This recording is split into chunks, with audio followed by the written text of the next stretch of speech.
Salve, salve pessoal, Rodrigo Barbati, mais um evento aí de conhecimentos bancários. Preparando o Banco do Brasil, produtos e serviços financeiros. Tema de prova, hein? O avaliador pede operações passivas, captação, já te mostrei. Caderneta de poupança, conta corrente, RDB, CDB, letra de câmbio. Pede também operações ativas, empréstimos, financiamentos, abertura de crédito, vários temas.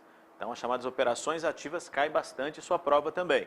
E esse é o objetivo da nossa conversa, mostrar o tema para você, o que pode cair desse assunto. Então, me acompanha aqui no quadro, você vai visualizar então produtos e serviços financeiros. O objetivo aqui, mostrar para você agora as chamadas operações ativas. O que é isso? Aquelas em que o banco, né, além dos recursos para formar seu ativo, ou seja, aquilo que o banco compra, por exemplo, um prédio, para você destacar, vai montar sua agência, por exemplo, atua onde? Aplicando recursos próprios e dos próprios clientes em empréstimos e financiamentos, por exemplo. Ou seja, professor, ele está dizendo o seguinte, que a operação ativa é onde a instituição financeira coloca o seu dinheiro. Ela pode colocar o seu dinheiro no seu investimento, prestar para você, financiar você, ou investir em bens para ela mesma. Agora, o dinheiro que ela usa é o dinheiro dela e o dinheiro que você deixou depositado lá. Eu fiz um CDB, o gerente pegou o meu dinheiro e emprestou para outro. É claro, é uma atividade que os bancos fazem. Préstimos e financiamentos. O importante é você lembrar, tem muitos desses itens em prova. Então, você olha no edital, vê lá, o avaliador coloca essas operações ativas. Então, ele pede desde operações de curtíssimo até longo prazo. Então, presentes aí em prova, muito comum observar. Você vai me acompanhar e nós vamos tratando aí desse tema para você de maneira mais efetiva. Então vem aqui comigo, vamos dar uma olhadinha nas chamadas operações ativas. Essa é a ideia, ok? Qual é a primeira delas? Professor, qual é o primeiro dado? Então nós vamos fazer o seguinte, vamos começar a conversar com operações voltadas para pessoas jurídicas. Olha, pessoas jurídicas, muito bem. Hot money, o que é? Limite de crédito em conta corrente. Para uso imediatíssimo? Sim, é curtíssimo prazo. O que significa, professor, quando eu falo que é curtíssimo prazo? Menos de 30 dias. Tem que lembrar disso, hein? Já é tema de prova, hein? Falou em hot money, dinheiro quente, professor. O dinheiro quente, o prazo está muito claro aqui para você. O avaliador deixa isso como referência, prazo das operações. Até 29 dias. Entendi. Então, é sempre interessante lembrar, curtíssimo prazo, menos de 30 dias. Muito bem, professor. Forma de pagamento. No vencimento da operação. Ok. Vou debitar na conta o valor da operação, claro, com juros e impostos. Lembrando que incide imposto. Imposto sobre operações financeiras. Então, é você que pega emprestado, mas tem que pagar imposto também para o governo. Então, está tudo na conta, amigo, não tem jeito. E essa é a característica. Lembrando também que já que o banco te empresta, ele quer garantias que você vai pagar. Entendi. Então, ele vai me exigir garantias? Sim, as garantias podem ser nota promissória com aval do sócio. Então, dizendo o seguinte, que se um título de crédito em que os sócios são avalistas, e se a empresa não pagar, os sócios pagarão. Muito bem.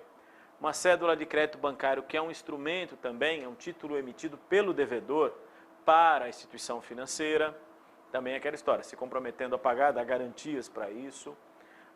Hipoteca de bens imóveis, penhor de bens móveis ou até mesmo cessão de direitos creditórios, né, professor? O que seria isso? Por exemplo, onde eu tenho recebíveis, eu vendi a prazo e cedo esses títulos, por exemplo, que representam isso, duplicatas ou outros, né, representam garantias de que pagarei a dívida. Essa história de garantia, professor, eu não sei bem a diferença entre penhor, hipoteca, como é que fica aí?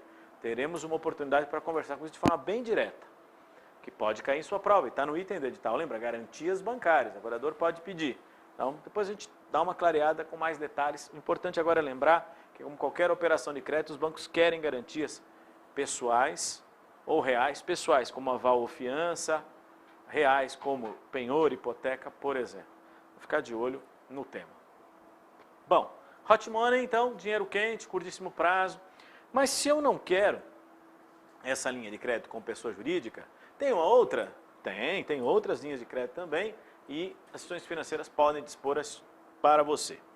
Como pessoa jurídica, não como pessoa física, que é só pessoa jurídica por enquanto. Então vamos lá.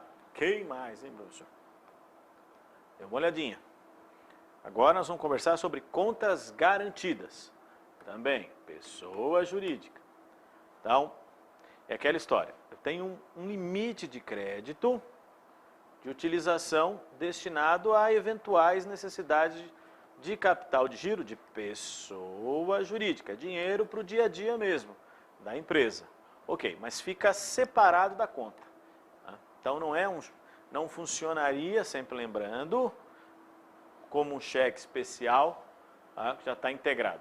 É um produto à parte, que você solicita o limite para fazer uso. Muito bem, professor. E como se dá essa questão? O limite de crédito, então, é definido pela instituição financeira, conforme a capacidade da empresa. Ela também define o prazo. Muito bem. Mas você tem característica que as contas garantidas, tradicionalmente, são instrumentos de curto prazo. Entendi. É aquela questão de você pensar entre 30 e 360 dias, em média, você está falando dessas operações. Então, são operações de curto prazo. Essa é a ideia.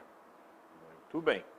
Ainda sobre o mesmo, vale observar, com relação a esta, que cada vez que a instituição, então,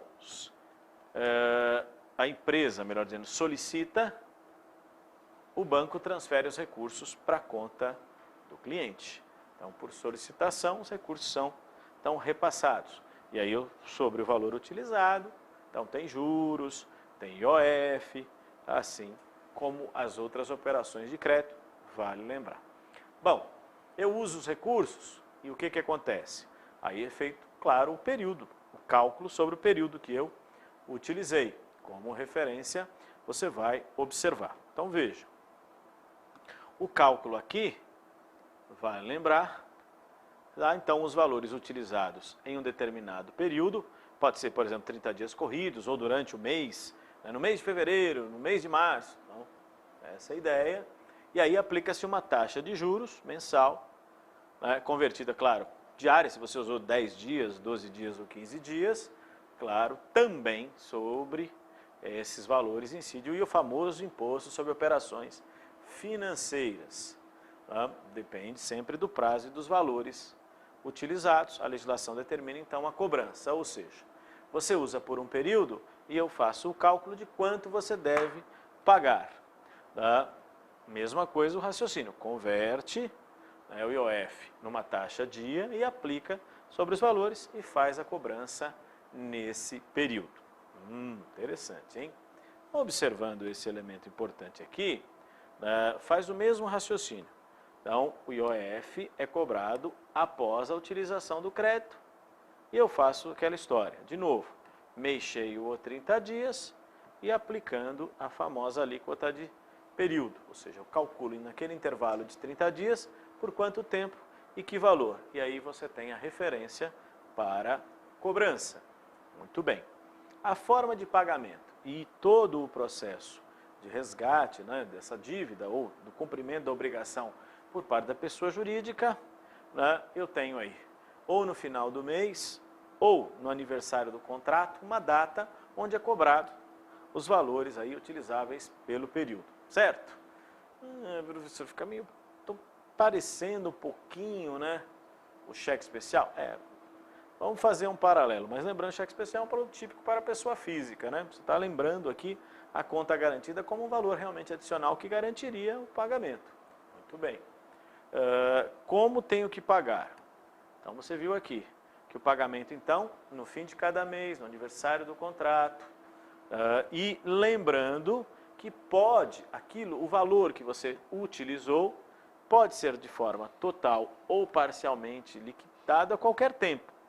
Sempre durante a vigência do contrato. E aí é aquela história, solicito a instituição, ela transfere o valor para amortização do que se deve. Ou seja, você pegou 1.000, falou, ó, debita 500 aí da minha conta para abater no que eu estou devendo. Debita os próprios 1.000 que estou devendo. Então, durante a vigência do contrato, é feito esse processo, onde, da mesma forma que eu solicito o crédito para eu usar, eu também solicito débito na minha conta para eu ir pagando parcialmente ou integralmente o valor utilizado. Tudo durante a vigência do contrato. Quando vencer o contrato tem que acertar tudo, né? Vale lembrar. Como é uma operação de crédito, as ações financeiras também exigem garantias. E essas garantias também terão essa característica, destacando para você, também garantias reais ou garantias pessoais, que fiquem ali como um suporte para essa operação de crédito. Vale lembrar. Se é assim, professor, como devemos considerar essas questões? Então, olha, garantias, nota promissória com aval dos sócios ou até de terceiros que tenham algum bem para oferecer, penhor de títulos de crédito ou o nome mais popular, o calção de duplicata, cheques pré-datados, alienação fiduciária, por exemplo, algum bem, um veículo, hipoteca. Então, são exemplos de garantias. Muito bem. Claro que a instituição vai exigir um percentual de garantia conforme o valor de crédito. Por exemplo, ela diz para você, olha, eu vou lhe dar uma linha de R$1.000, eu quero R$1.500 de garantias, por exemplo. Então, ó, me apresentei duplicatas ou cheques pré-datados, ou nesse sentido. Você vai observar que é a instituição que define o que ela exige para liberar os recursos, ok? Então, no caso das contas garantidas, um limite de crédito paralelo em que a instituição pede os valores quando necessita e também paga quando tem interesse, enquanto o contrato estiver em vigência. É isso que você vai lembrar e não esquecer desse detalhe, ok? Não confunda, então, com o hot money, prazos diferentes, características diferentes dessa operação. Vou pedir a sua atenção também, por favor, em relação a esse assunto, com o próximo produto, o crédito rotativo, porque ele é muito parecido. Precisa tomar cuidado, porque o avaliador pode, justamente pela proximidade, como são produtos muito parecidos, pode confundir você um pouquinho, ok? Então, preste atenção nas diferenças que eu vou mostrar agora em relação ao crédito rotativo, que é o produto seguinte. Professor, a conta garantida e o crédito rotativo, como é que funciona? Então, vamos lá. Primeira coisa, você observou que o crédito rotativo, como nós estamos falando, é para pessoa jurídica. Tudo bem.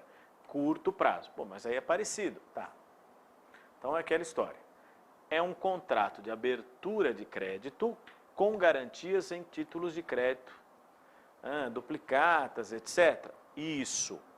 Muito bem. Então, a primeira ideia do crédito rotativo, esse sim, fica muito parecido com cheque especial. Esse fica muito parecido mesmo. Tá? E aí, o que acontece? Você usa os recursos, porque o limite já está pré-aprovado, então eu já posso utilizar, independente da autorização da instituição, como é no cheque especial. Porque a hora que você tem um limite de cheque especial, você não precisa ligar para o gerente e falar, vou usar o cheque especial. Você usa isso só até aquele limite, paga o seu cheque, aceita um saque. Então, é mais ou menos raciocínio para você fazer. O crédito rotativo tem cara de cheque especial. Isso vai ficar mais fácil para você estabelecer, enxergando essa pequena diferença em relação à conta garantida. O processo de amortização ou de pagamentos segue mais ou menos a mesma lógica. Você paga pelo período que utiliza dentro de determinadas características. Então, visualize aqui, isso você vai lembrar. Olha, sobre o pagamento. A amortização periódica não é obrigatória, você pode acertar no final só do contrato.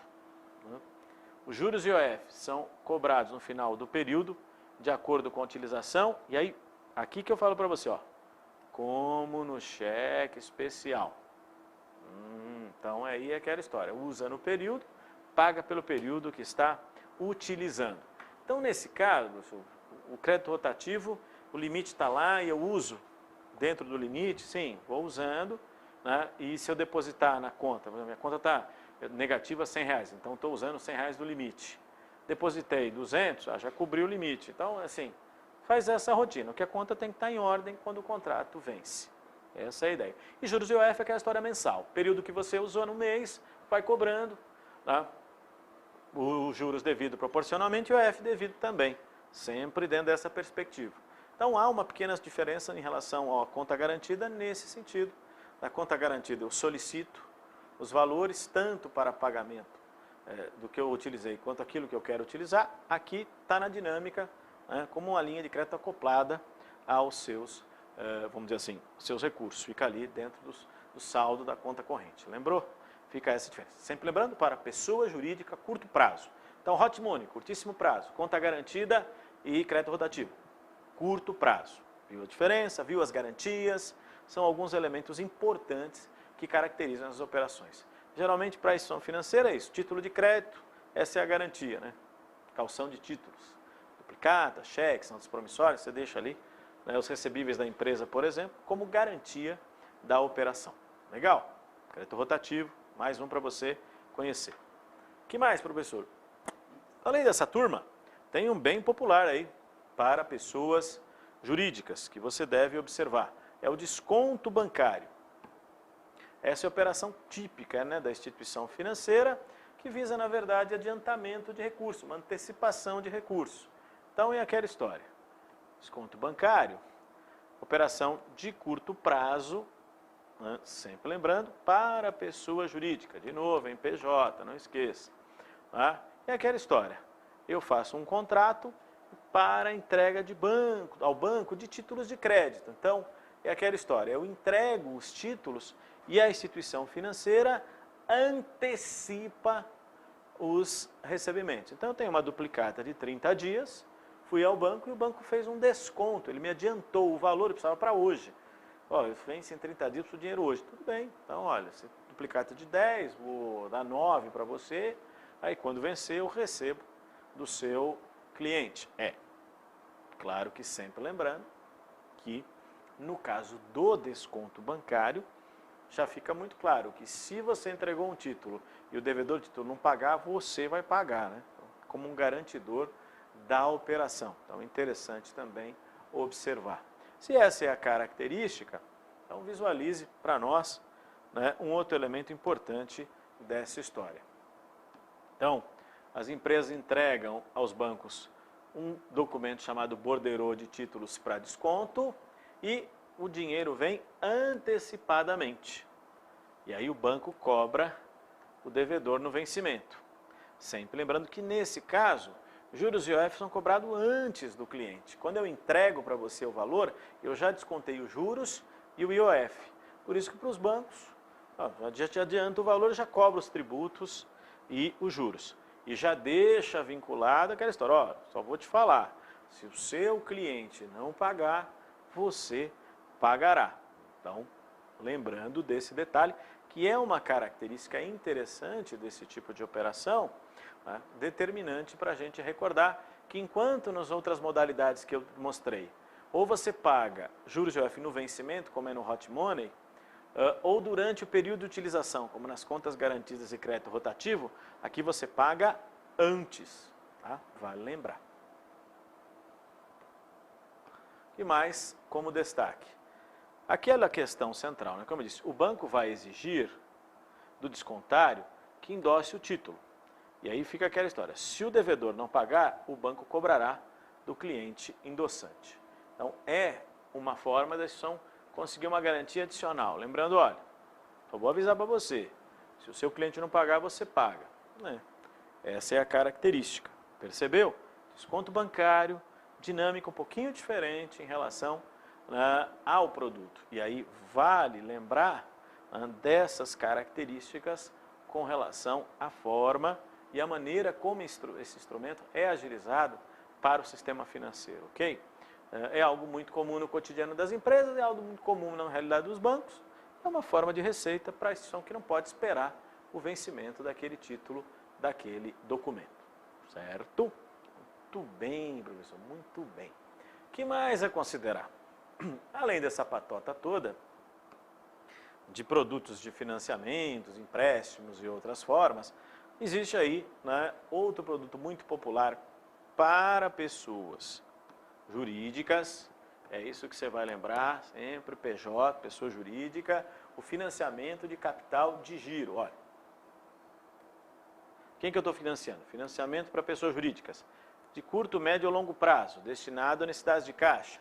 Aqui os prazos são diversos, depende do prazo que eu preciso para os recursos. Como assim, professor?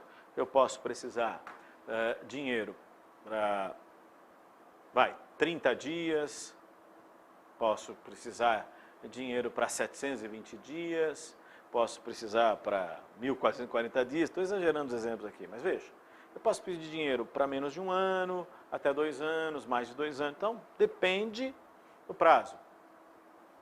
Mas como assim? Você vai usar o dinheiro 2 anos? Não, eu vou pegar o dinheiro agora, mas vou pagar em 6 parcelas, 12 parcelas, 18 parcelas, 36 parcelas. Então você vai estabelecer essa relação. A empresa usa o dinheiro hoje e devolve parceladamente. Por isso que é uma operação de curto, médio ou longo prazo. Depende do prazo que você vai para devolver o dinheiro. Essa é a ideia. Claro que os bancos vão exigir garantias, tá? E essas garantias se dão através da alienação fiduciária, hipoteca, caução de títulos, cessão de crédito, entre outros. Alienação fiduciária, professor, é aquela história, eu tenho um veículo, eu alieno a instituição financeira. Eu continuo com o bem, mas o documento está alienado à instituição financeira, como se eu tivesse a posse, mas a propriedade da instituição. Hipoteca, imóveis, por exemplo, caução de títulos duplicatas a vencer, ou cessão de crédito, tenho recebíveis, também vou ceder para a instituição, garantia para essa operação. Então, sempre lembrando, eu vou usar o dinheiro hoje e vou devolver parcelado, que pode ser curto, médio ou longo prazo, conforme você vai observar. Tá bom, professor? Além disso, o financiamento, então, possibilita que os prazos sejam negociados de acordo com a necessidade do cliente. Por isso, pode ser curto, médio ou longo prazo. Até 1 ano, de 1 ano a 2 ou mais de 2, de forma grosseira para lembrar. O que mais? Como eu uso o dinheiro? Transferência para a conta corrente do cliente. Olha, eu preciso de 5 mil. Coloca ali. O limite está pré-aprovado e aí fica à disposição. Não esqueça desse detalhe. Isso para mim é um ponto significativo. Tá? O limite de financiamento é definido de acordo com a capacidade de pagamento da empresa, é óbvio. A instituição financeira vai analisar as condições, né, desse cliente, falar, ele tem ou não tem condições, né, de pagar esses compromissos. Então, eu vou dar um limite de 10, 15, 20, 30, 40, a sua capacidade. E as garantias oferecidas, é claro. Percebeu aqui? Eu estou fazendo um parcelamento do valor que eu estou te disponibilizando. Então, você pega 10 e paga em 12 meses. Diferente das outras modalidades que eu te mostrei. Por isso, financiamento. É dinheiro para que eu quiser, não tem uma vinculação. Tudo que eu te mostrei até agora não está vinculado a nada. Você usa o dinheiro para que quiser. É diferente no financiamento de capital fixo, onde está muito claro, é financiamento para comprar um caminhão, então tem que comprar o caminhão. Agora, aqui não, para qualquer finalidade, pagar imposto, pagar funcionário, pagar fornecedor, matéria-prima, o que quiser. Tá? Aí, a finalidade, não há uma finalidade prévia para o uso desses recursos. Ele pode ser usado livremente pela instituição, pela empresa, pela pessoa jurídica que pediu dinheiro para o banco, ok? Bom, para a gente concluir, vamos dar uma olhadinha no exercício? Então, você tem como referência aqui esse elemento importante. Observe a questão. Para financiar atividades de curto prazo, algumas empresas utilizam linhas de crédito abertas com determinado limite, cujos encargos são cobrados de acordo com sua utilização. Sendo o crédito liberado após a entrega de duplicatas, o que garantirá a operação. Ou linha de crédito garantida por títulos. Esse produto bancário, viu aqui? É o crédito rotativo. Primeiro, por quê? Crédito direto ao consumidor é para pessoa física, não é pessoa jurídica. Cheque especial também é uma modalidade para pessoa física. Empréstimo compulsório é uma coisa que o Banco Central exige das instituições financeiras. Ele exige o depósito compulsório, não empréstimo compulsório. Então, agora o governo já fez isso com modalidade, exigir que a população pagasse ou cedesse recursos em determinados períodos na história do país. Tivemos já empréstimos compulsórios, mas não é algo que se aplica às empresas. e o capital alavancado ou garantido, vamos dizer assim, que não tem nada a ver com as contas garantidas. Então, nenhuma das alternativas aqui, nem a B, nem a D servem para nós e as outras são finalidades diferentes. A única que se enquadraria, então, é o crédito rotativo, ok? Então, lembrando dessas características do tipo de produto. Você viu a deixa ali? Garantido com duplicatas, vale observar. Então, a sua atenção é no detalhezinho para chegar à resposta e observar como o avaliador poderia aí tratar do tema. Assunto muito comum em prova, hein? Fica de olho. Tá bom, pessoal? Obrigado a todos, bons estudos e até a próxima.